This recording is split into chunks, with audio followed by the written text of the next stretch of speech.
ਮਹਿਮੂਦ ਗਜ਼ਨਵੀ। ਮੁਸਲਿਮ ਸ਼ਾਸਨ ਅਤੇ ਜਿੱਤਾਂ ਦਾ ਦੂਜਾ ਪੜਾਅ ਭਾਰਤ ਪਾਕਿਸਤਾਨ ਉਪ ਮਹਾਂਦੀਪ ਦੀ ਧਰਤੀ ਤੇ ਸੁਬਕਤਗਿਨ ਅਤੇ ਬਾਅਦ ਵਿੱਚ ਉਸ ਦੇ ਪੁੱਤਰ ਮਹਿਮੂਦ ਗਜ਼ਨਵੀ ਦੇ ਦਾਖਲੇ 10ਵੀਂ ਸਦੀ ਦੇ ਅੰਤ ਤੱਕ ਤੋਂ ਹੈ।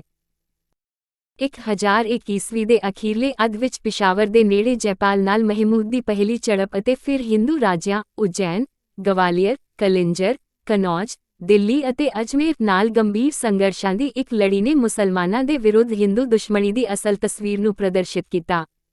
ਫਰਿਸ਼ਤਾ ਅਨੁਸਾਰ ਤਾਰੀਖ ਇਹ ਫਰਿਸ਼ਤਾ ਦਾ ਲੇਖਕ। ਲੋਕਾਂ ਵਿੱਚ ਵੀ ਬਹੁਤ ਉਤਸ਼ਾਹ ਸੀ।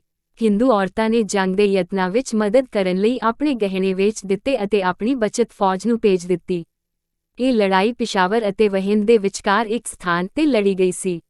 ਅਲ-ਬੇਰੂਨੀ ਦਾ ਫੈਸਲਾ। ਪ੍ਰਸਿੱਧ ਇਤਿਹਾਸਕਾਰ ਅਲ-ਬੇਰੂਨੀ ਨੇ ਆਪਣੀ ਕਿਤਾਬ ਉਲ-ਹਿੰਦ ਵਿੱਚ ਜੀਵਨ ਦੇ ਵੱਖ-ਵੱਖ ਪਹਿਲੂਆਂ ਨਾਲ ਸੰਬੰਧਿਤ ਹਿੰਦੂ-ਮੁਸਲਿਮ ਮਤਭੇਦਾਂ ਨੂੰ ਸਪਸ਼ਟ ਰੂਪ ਵਿੱਚ ਦਰਸਾਇਆ ਹੈ। ਉਸਦੇ ਵਿਚਾਰ ਹੇਠਾਂ ਦਿੱਤੇ ਗਏ ਹਨ, ਜੋ ਮੁਸਲਮਾਨਾਂ ਅਤੇ ਹਿੰਦੂਆਂ ਵਿਚਕਾਰ ਮੌਜੂਦ ਵਿਸ਼ਾਲ ਖਾੜੀ ਨੂੰ ਸਮਝਣ ਵਿੱਚ ਮਦਦ ਕਰਨਗੇ। ਹਿੰਦੂ ਹਰ ਪੱਖੋਂ ਮੁਸਲਮਾਨਾਂ ਨਾਲੋਂ ਪੂਰੀ ਤਰ੍ਹਾਂ ਵੱਖਰੇ ਹਨ, ਜੋ ਦੂਜੀਆਂ ਕੌਮਾਂ ਵਿੱਚ ਸਾਂਝਾ ਹੈ। ਪਹਿਲਾ ਫਰਕ ਭਾਸ਼ਾ ਦਾ ਸੀ। ਉਹ ਧਰਮ ਵਿੱਚ ਸਾਡੇ ਨਾਲੋਂ ਬਿਲਕੁਲ ਵੱਖਰੇ ਹਨ, ਕਿਉਂਕਿ ਅਸੀਂ ਕਿਸੇ ਵੀ ਚੀਜ਼ ਵਿੱਚ ਵਿਸ਼ਵਾਸ ਨਹੀਂ ਕਰਦੇ ਜਿਸ ਵਿੱਚ ਉਹ ਵਿਸ਼ਵਾਸ ਕਰਦੇ ਹਨ, ਅਤੇ ਇਸ ਦੇ ਉਲਟ ਉਹਨਾਂ ਦੀ ਸਾਰੀ ਕੱਟੜਤਾ ਉਹਨਾਂ ਲੋਕਾਂ ਦੇ ਵਿਰੁੱਧ ਹੈ ਜੋ ਉਹਨਾਂ ਨਾਲ ਸੰਬੰਧਿਤ ਨਹੀਂ ਹਨ, ਸਾਰੇ ਵਿਦੇਸ਼ੀਆਂ ਦੇ ਵਿਰੁੱਧ ਹਨ।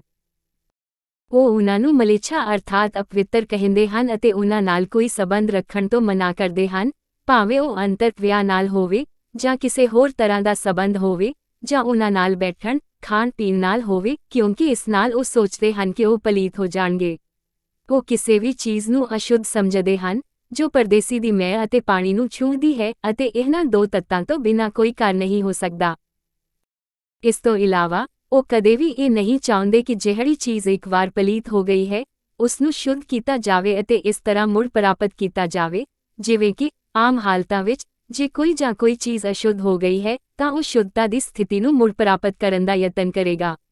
ਉਹਨਾਂ ਨੂੰ ਕਿਸੇ ਵੀ ਵਿਅਕਤੀ ਨੂੰ ਪ੍ਰਾਪਤ ਕਰਨ ਦੀ ਆਗਿਆ ਨਹੀਂ ਹੈ ਜੋ ਉਹਨਾਂ ਦਾ ਨਹੀਂ ਹੈ, ਭਾਵੇਂ ਉਹ ਇਹ ਚਾਹੁੰਦਾ ਹੈ ਜਾਂ ਉਹਨਾਂ ਦੇ ਧਰਮ ਵੱਲ ਝੁਕਾਅ ਸੀ। ਇਹ ਸਾਡੇ ਅਤੇ ਉਹਨਾਂ ਵਿਚਕਾਰ ਸਭ ਤੋਂ ਚੌੜੀ ਖਾੜੀ ਦਾ ਗਠਨ ਕਰਦਾ ਹੈ। ਤੀਜੇ ਸਥਾਨ ਤੇ ਸਾਰੇ ਸ਼ਿਸ਼ਟਾਚਾਰ ਅਤੇ ਵਰਤੋਂ ਵਿੱਚ ਉਹ ਸਾਡੇ ਨਾਲੋਂ ਇਸ ਹੱਦ ਤੱਕ ਵੱਖਰੇ ਹਨ ਕਿ ਉਹ ਆਪਣੇ ਬੱਚਿਆਂ ਨੂੰ ਸਾਡੇ ਨਾਲ, ਸਾਡੇ ਪਹਿਰਾਵੇ, ਸਾਡੇ ਤਰੀਕਿਆਂ ਅਤੇ ਰੀਤੀ ਰਿਵਾਜਾਂ ਨਾਲ ਡਰਾਉਂਦੇ ਹਨ, ਅਤੇ ਸਾਨੂੰ ਸ਼ੈਤਾਨ ਦੀ ਨਸਲ ਅਤੇ ਸਾਡੇ ਕੰਮਾਂ ਨਾਲ ਕੋਸ਼ਿਸ਼ ਕਰਦੇ ਹਨ, ਜਿਵੇਂ ਕਿ ਸਭ ਕੁਝ ਚੰਗਾ ਅਤੇ ਸਹੀ ਹੈ ਦੇ ਬਿਲਕੁਲ ਉਲਟ। ਹਿੰਦੂਆਂ ਦੇ ਖਿੰਡੇ ਹੋਏ ਅਵਸ਼ੇਸ਼ਾਂ ਨੂੰ ਸਾਰੇ ਮੁਸਲਮਾਨਾਂ ਪ੍ਰਤੀ ਸਭ ਤੋਂ ਸਖਤ ਨਫ਼ਰਤ ਦੀ ਕਦਰ ਕਰਦੇ ਹਨ। ਇਹੀ ਕਾਰਨ ਹੈ ਕਿ ਕਿਉਂ ਹਿੰਦੂ ਵਿਗਿਆਨ ਸਾਡੇ ਦੁਆਰਾ ਜਿੱਤੇ ਗਏ ਦੇਸ਼ ਦੇ ਉਹਨਾਂ ਹਿੱਸਿਆਂ ਤੋਂ ਬਹੁਤ ਦੂਰ ਚਲੇ ਗਏ ਹਨ ਅਤੇ ਉਹਨਾਂ ਥਾਵਾਂ ਤੇ ਭੱਜ ਗਏ ਹਨ ਜਿੱਥੇ ਸਾਡਾ ਹੱਥ ਨਹੀਂ ਪਹੁੰਚ ਸਕਦਾ, ਕਸ਼ਮੀਰ, ਬਨਾਰਸ ਅਤੇ ਹੋਰ ਥਾਵਾਂ ਤੇ। ਅਤੇ ਉੱਥੇ ਉਹਨਾਂ ਅਤੇ ਸਾਰੇ ਵਿਦੇਸ਼ੀ ਲੋਕਾਂ ਵਿਚਕਾਰ ਦੁਸ਼ਮਣੀ ਨੂੰ ਰਾਜਨੀਤਿਕ ਅਤੇ ਧਾਰਮਿਕ ਸਰੋਤਾਂ ਤੋਂ ਵੱਧ ਪੋਸ਼ਣ ਮਿਲਦਾ ਹੈ।